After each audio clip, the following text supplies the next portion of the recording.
사람은 태어날 때부터 선한 존재가 아니에요. 사람은 악한 존재입니다. 아마 그것을 우리가 살면서 자신을 보면서 확인하게 될 거예요. 어쩌면 우리는 희망이 없는 사람들이었어요. 우리는 그렇게 살다가 영원히 죽어야만 되는 사람들이었어요. 우리의 생각도 우리의 감정도 얼마나 시시때때로 바뀌는지 몰라요. 아침의 생각과 저녁의 생각이 달라요. 조금 전의 감정과 지금의 감정이 달라요. 아마 그것은 육체의 본능에 우리가 충실하게 살고 있다는 얘기로 달리 설명할 수 있을 것입니다. 육체의 본성이라고 하는 것은 하나님과 분리되어 있는 존재예요. 하나님을 거부하죠. 하나님을 싫어합니다. 하나님을 좋아할 수 있는 존재가 아니에요. 하나님을 받아들일 수 있는 존재가 아니에요. 그래서 인간은 나쁜 존재이고 악한 존재이고 그래요. 아마 이 시간 저의 이 말씀을 들으면서 누구를 보니까 그렇더라 한다면 참 곤란해요. 좀 더 시간이 필요한 분이에요. 그러면 자기를 보면서 사실은 얼마나 인간이 나쁜 존재인지 알아야 돼요. 그래서 자기 자신에 대해서 절망해야 된다는 말을 제가 수시로 하는 이유가 여기에 있습니다. 자신에 대해서 절망하지 않으면 자신을 발견하기가 어려워요. 그리고 자신을 인정하기가 쉽지 않아요. 자기가 인정이 안 되면 하나님을 인정하기 어렵습니다. 예수 그리스도를 받아들이기가 어려워요. 하나님의 사랑과 하나님의 은혜를 알기가 어려워요. 그래서 자기를 인정할 줄 알아야 되는데 자기를 인정하기 위해서는 자기의 절망이 필요해요. 아직도 분노가 있다면 시간이 더 필요한 사람인지 몰라요. 아직도 남 탓을 하고 있다고 한다면 하나님의 사랑과 하나님의 은혜를 안다고 말할 수 없어요. 아직도 환경을 탓하고 있다고 한다면 아직도 무언가 나 외에 나를 힘들게 하는 원인을 싫어하고 있다고 한다면 하나님의 사랑과 은혜를 내가 알고 있다라고 말할 수 없어요. 그래서 나를 알아야 돼요. 사도 바울 경우는 율법 아래 있을 때는 자신이 죄인인 줄을 몰랐어요. 율법에 흠없는 사람이었으니까요. 우리 주 예수 그리스도를 안 다음에 자기를 보니까 죄인 중에 괴수라는 말을 쓴 거죠. 그래서 자기를 버리기로 다짐한 것입니다. 우리 주 예수 그리스도 안에서 자신을 보니까 죄도 죄이지만 많은 사람들로부터 부러움을 받는 학문까지도, 선한 행실까지도, 율법적 자기 논리까지도 죄라는 것을 알게 된 거예요. 자신의 실력, 자신의 학식, 자신의 사회적인 신분, 탁월한 능력들, 지식, 이 모든 것까지도 그리스도 예수 안에서는 의미가 없다는 걸 발견한 거예요. 그래서 배설물처럼 여기겠다. 다시 말한다면 쓰레기로 여기겠다라는 얘기예요. 그리스도 예수님을 얻기 위해서 자기의 모든 것을 버리겠다는 거예요.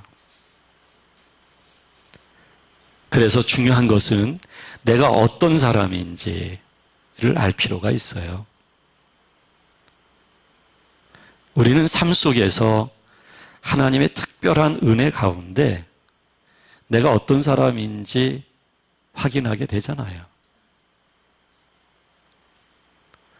싸움이라는 게 일방적이지 않습니다. 항상 상대적이에요. 그런데 자기는 옳아요. 상대가 문제예요. 상대 때문에 싸우게 된대요. 상대 때문에 속상하대요. 상대적이에요. 그러나 시간의 흐름 속에서 그것도 반복되면 싫을 거예요.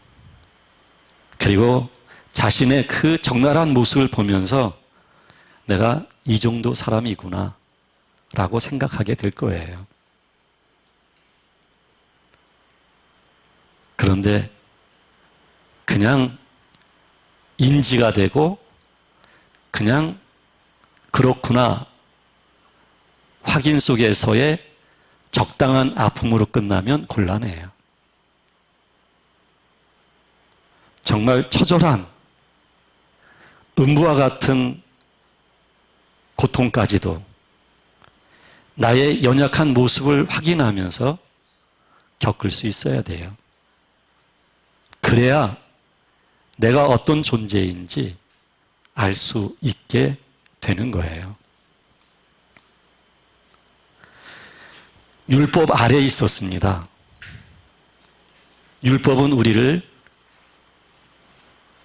정죄할 수밖에 없습니다.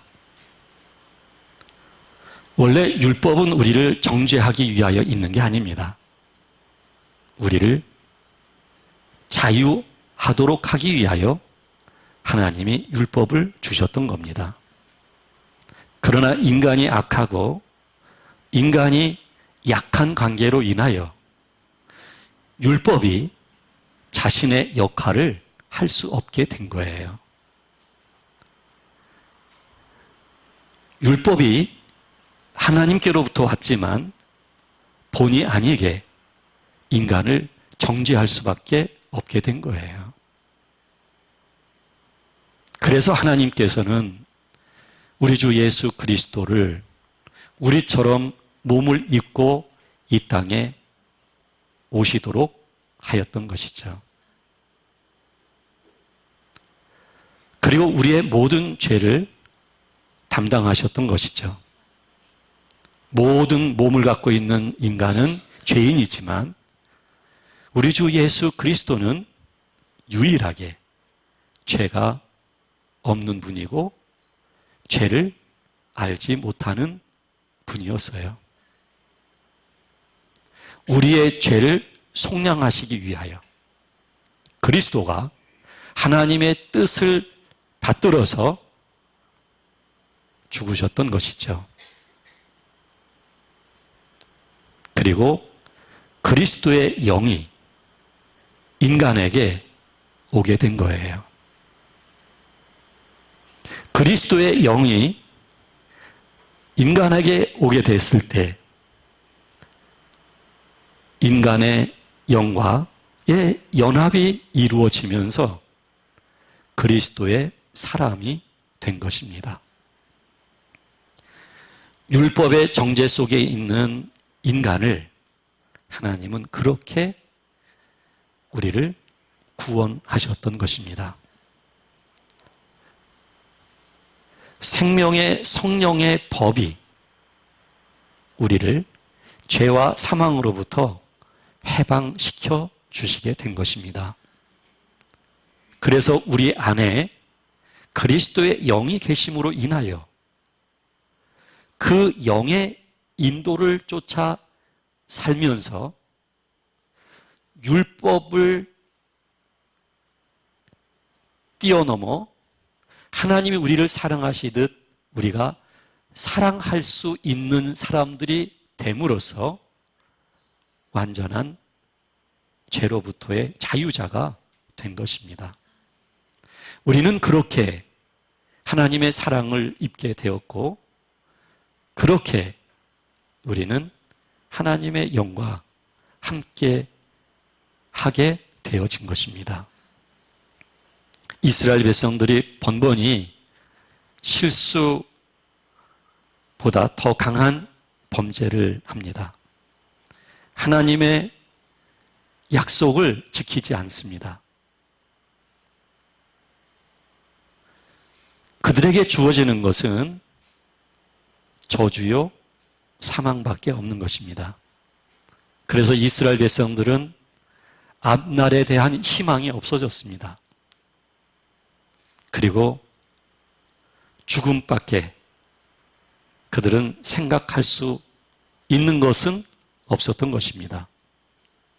그러나 하나님께서는 에스겔을 부르시죠. 그리고 에스겔을 뼈가 가득한 죽음의 골짜기를 걸어가게 하십니다. 그리고 에스겔에게 하나님이 말씀하시는 것처럼 대언하라고 하십니다. 사방에서 생기가 불어와서 이들 속에 들어가라고 했을 때 그 뼈들이 서로 맞춰지고 힘줄이 생기고 살이 입혀졌습니다. 그리고 사방에서 생기가 그 뼈마다 들어가게 됐을 때 그들이 이스라엘의 큰 군대가 되어진 것입니다. 즉 이스라엘 백성들에게 하나님은 희망을 주시는 것이죠. 그들의 유일한 희망은 하나님의 능력 그리고 하나님의 영이 그들 속에 들어가야만 그들은 희망이 있다는 것이죠. 죽음에서 생명으로 그들이 옮겨질 수 있다는 이야기인 것입니다. 하나님은 그렇게 이스라엘 백성들에게 그 당대 사람들에게만 소망을 주신 게 아니에요. 오늘 살고 있는 우리들에게 우리가 살 수 있는 유일한 소망, 우리가 하나님을 거절하는 몸 내지 육체의 소욕을 가지고 있는 존재들인데 그것을 이기고 생명 가운데 살 수 있는 유일한 것, 그것은 그리스도의 영이라는 걸 말씀하고 있는 것입니다. 그리스도의 죽음 그리고 그리스도가 영으로 우리 속에 오시게 되었을 때에 본래 우리는 죽어있던 사람들이었습니다. 골짜기의 뼈들처럼 바람이 불면 뼈까지도 가루처럼 날릴 수밖에 없는 그런 존재들인 우리들을 그리스도의 영이 오심으로 인하여 뼈가 연결이 되어졌고 힘줄이 생기고 살이 입혀지고 그리고 생기를 통해서 하나님의 군대가 되어진 것처럼 하나님의 자녀가 되어진 것입니다. 우리의 몸은 본능에 충실합니다. 그래서 우리의 몸은 죽어 있는 것입니다. 그러나 그리스도의 영이 우리 가운데 들어오시게 됐을 때 우리의 영은 하나님을 향하여 살게 된 것입니다. 하나님은 여기에서 하나님의 구원을 끝내지 않습니다. 하나님은 그리스도의 영이 더 우리 가운데 충만함으로 인해서 우리의 영이 하나님을 향하여 산 것처럼 우리의 죽은 몸이 살아나게 하시는 것입니다. 여기서 말하는 이 몸은 단순한 생물학적인 몸을 의미하지 않아요. 이 몸은 성향적 존재를 의미하는 거예요. 이 몸은 성향 자체가 하나님을 거부하는 성향이에요. 하나님을 싫어해요. 하나님을 좋아할 수가 없어요. 하나님의 기쁨이 될 수가 없어요. 이 몸 자체가 그래요. 아침에 일어나기 어려운 분들이 계실 거예요. 그걸 이겨내고 일어나기가 쉽지 않은 분들이 계셔요. 체질이죠, 물론. 그걸 죄라고 말할 수는 없어요. 그러나 제가 말씀드리고 싶은 것은 그 몸의 상태에 따라서 우리가 그럴 수 있다는 얘기예요. 생물학적으로. 그런 것처럼 이 몸이 가지고 있는 성향에 의하여 우리는 종노릇할 수밖에 없다는 얘기예요. 욕망이 그러하고 강한 욕구가 그러하고 심지어는 이 몸이라고 하는 것은 그리스도에 대한 지식을 가지고 종교를 추구하기도 해요. 이 몸이라고 하는 것은 구도적인 방법을 동원하고 영성적인 원리까지 활용하기도 해요. 그리고 이 몸이라고 하는 것은 자기의 만족을 위하여 살아가려고 해요. 좋은 옷을 입고 싶어하고 좋은 것을 갖고 싶어하고 이것이 몸이 가지고 있는 특징이지만 심지어는 영적인 것까지도 입기를 원하는 마음을 갖고 있는 게 몸이에요. 그러나 몸은 항상 자신의 에너지로 자신의 수단으로 그런 것을 얻고자 해요.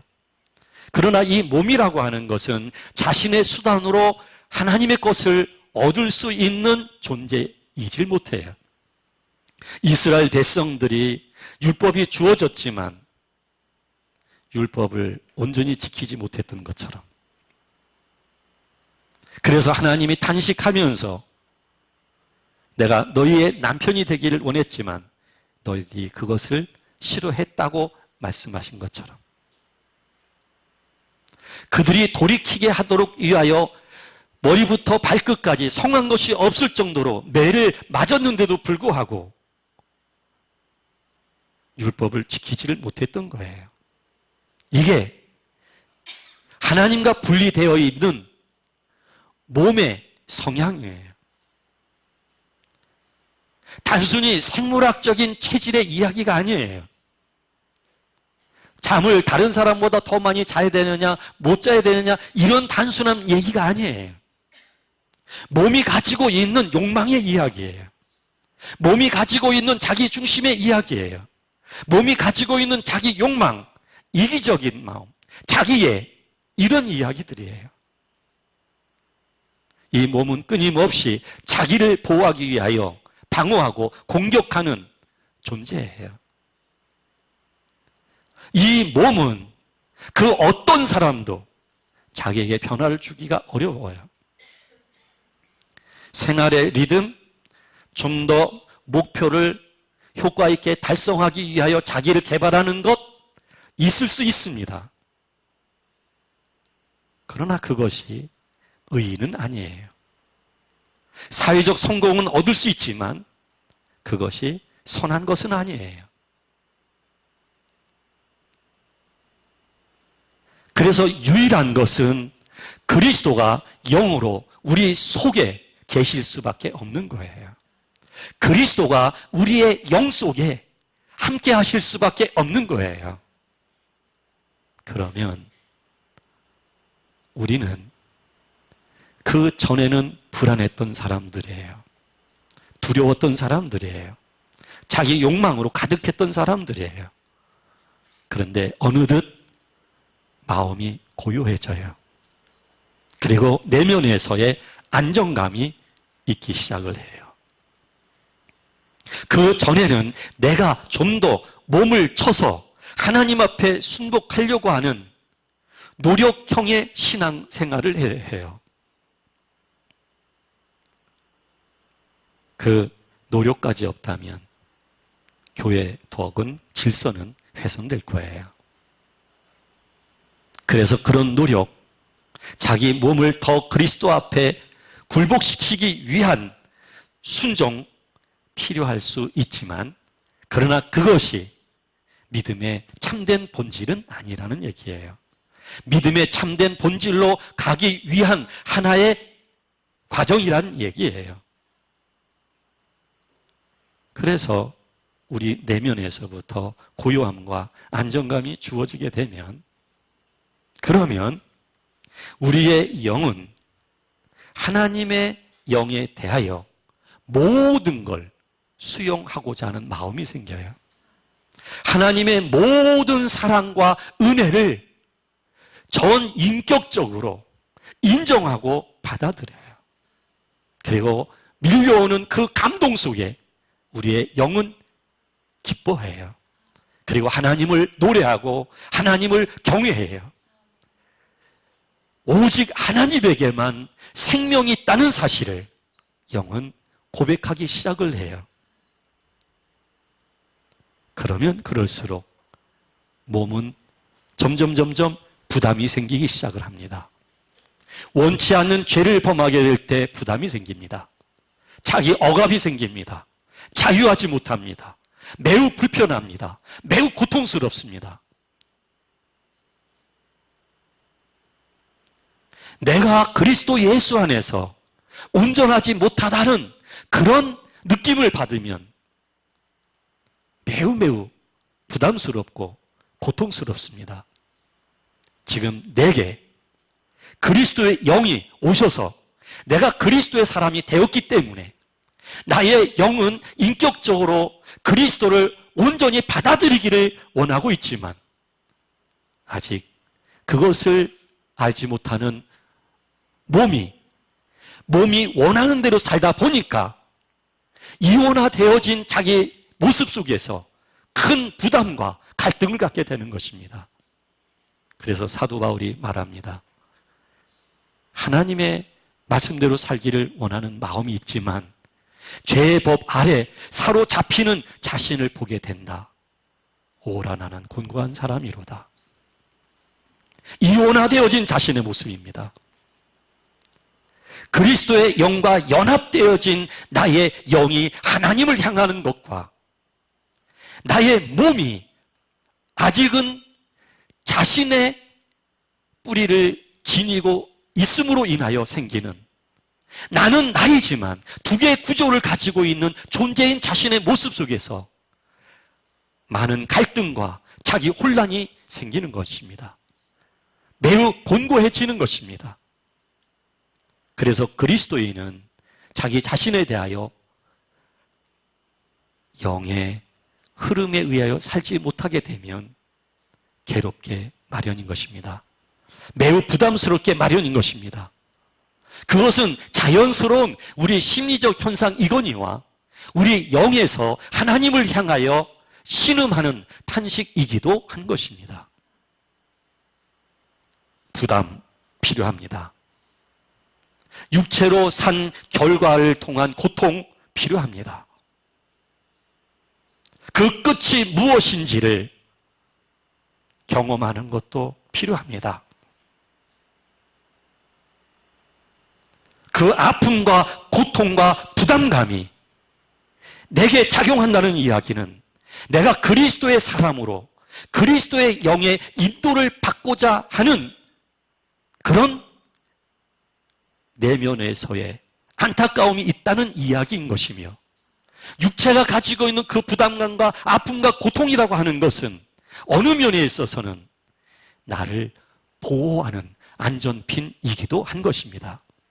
그나마 죄를 범하면서도 부담감이 없다고 한다면, 내가 주의 진리의 말씀대로 온전히 살지 않으면서도 끊임없는 마음의 편안함이 있다고 한다면, 좋은 물건, 좋은 세상의 행복의 조건들을 갖고 있는 것을 즐거워하며 살 수 있다고 한다면, 이것은 불행한 일이지요.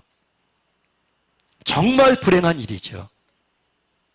그리스도의 사람은 사도 바울처럼 더 이상 몸을 허용할 수 있는 사람이 아닙니다.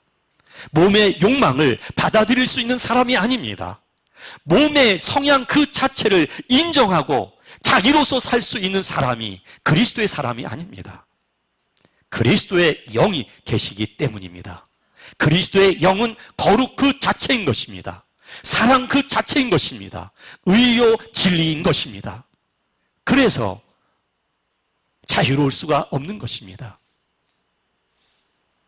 그러나 중요한 것이 있습니다. 부담은 있지만, 그리고 때로는 고통스러움이 있지만, 내게 그리스도께서 영 속에 함께 하시기 때문에 이미 주어진 고요함과 안정감이 나로 하여금 그리스도께 더 나아갈 수밖에 없도록 그리스도의 영은 나를 인도하실 것입니다. 그래서 더 이상 나의 몸이 원하는 그 소욕대로 살아갈 수가 없게 될 것입니다. 이것이 바로 그리스도의 영이 함께 하기 때문에 그 영이 죽을 몸을 살린다라고 말씀하시는 것입니다. 이 변화는 조금 더 행복한 변화입니다. 그리스도의 영과 함께 하면서, 그리스도께 감동하면서, 그리스도의 사랑에 기뻐하면서, 그리스도 안에서의 영의 해방을, 그 하나님의 생명을 누리면서 하나님의 영의 인도를 받기에 이 영의 역사에 의하여 몸이 점차적으로 죽을 것이 생명으로 바뀌기 시작하는 것입니다. 그 전에는 이와 같은 영적인 경험을 일찍이 한 바가 없습니다. 하나님의 말씀을 읽고 이 말씀대로 자기 자신을 그렇게 적용시키려고 노력을 했습니다. 그리고 말씀대로 사는 종교적 의식과 행동은 있었지만, 그럼에도 불구하고 몸이 가지고 있는 성향이라고 하는 뿌리 자체는 건재했던 것입니다.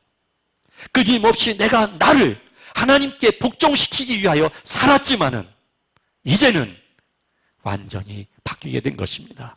그리스도의 영에 의하여. 그리스도의 영은 우리 안에서 큰 감동으로 역사하는 것입니다. 그래서 그리스도의 사람은 그리스도를 포기할 수 없는 사람입니다. 그리스도를 떠나서 살 수 없는 사람입니다. 그래서 그리스도가 자신 안에 살기를 원하는 사람입니다. 자신을 그리스도의 십자가의 죽음에 얼마든지 내어놓을 수 있는 마음이 있는 사람입니다. 그리스도의 풍성함과 하나님의 생명을 누리기를 원하는 것이 그리스도의 사람인 것입니다. 바로 이 넘치는 그리스도의 영이 몸의 행실을 죽이는 것입니다.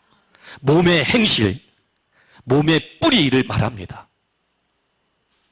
몸이 가지고 있는 하나님과 분리된 하나님을 대적하는 속성들을 말하는 것입니다. 그 것들을 그리스도의 영이 죽을 것을 생명으로 삼켜서 생명화시킨다는 것입니다. 이런 진리를 우리가 하나씩 하나씩 그리스도와 더불어 그 영의 인도를 받으며 경험하게 되어진다고 한다면 우리는 자신에 대한 기대가 주 안에서 높아지기 시작합니다. 그리고 마침내 하나님의 온전한 자녀가 될 수 있다는 믿음의 확신을 가지게 됩니다. 그리고 더 자기 자신을 드리고 싶은 간절한 마음만이 넘칩니다. 예전에는 어떻게 하면 하나님의 은혜를 더 많이 받을 것인가? 어떻게 하면 축복을 받을 것인가? 어떻게 하면 행복하게 살 것인가?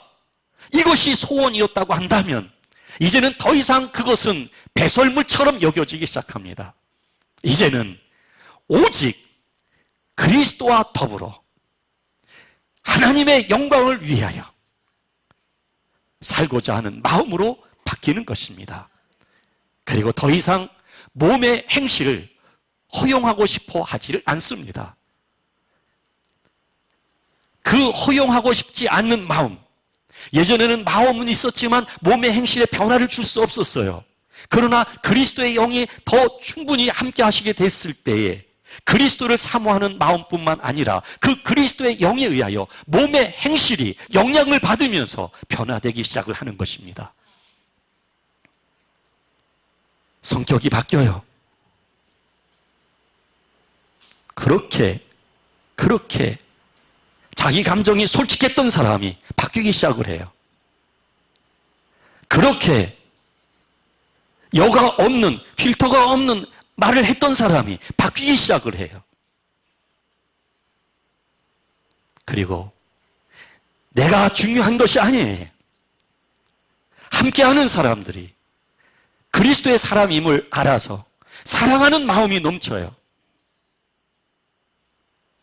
점점 더 하나님을 누리는 사람이 되어지는 것입니다. 이스라엘 백성에게 사방에서 생기가 들어와 그 뼈들이 하나님의 군대를 이루게 되어진 것처럼 하나님은 오늘도 우리에게 그와 같은 소망을 주고 계시며 그 소망은 사실상 우리들에게 실현되었고 그래서 그리스도의 영은 우리와 함께하고 계시기에 우리는 그리스도의 영의 인도를 받아 살 수밖에 없는 새로운 존재가 되었다는 사실인 것입니다. 그리스도의 영은 우리를 육체로 살지 않도록 끊임없이 억어하고 인도하시게 될 것입니다. 다만 우리는 그리스도의 영에 공감하거나 동의할 줄 알면 됩니다.